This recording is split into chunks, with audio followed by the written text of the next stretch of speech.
पूर्ण आजको नयाँ कार्य समिति साथीहरूलाई धेरै धेरै धन्यवाद। जोइन हुनुभएकोमा म आफ्नो नाम भन्नु होला।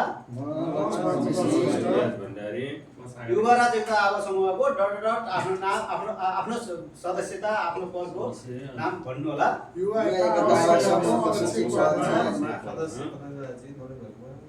पदमा निर्वाचित मनोनित भएको यो शपथ लिन्छु कि म नेपालको संविधान प्रचलित कानुन र यस संस्थाको विधानप्रति पूर्ण वफादारी रही आफ्नो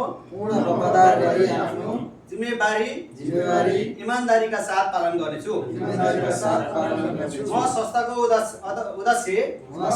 उद्देश्य र लक्ष्य प्राप्तिको लागि निस्वार्थ भावनाले कसैको डर तरास र प्रलोभनमा नपरी सामाजिक सेवा समर्पित हुनेछु। म आफ्नो पदीय जिम्मेवारी सम्हाल्दा जानकारीमा आएका गोप्य कुराहरू पदमा रहँदा वा नरहँदा पनि कसैलाई प्रकट गर्ने छैन र गोपनीयको शपथ पालन गर्नेछु।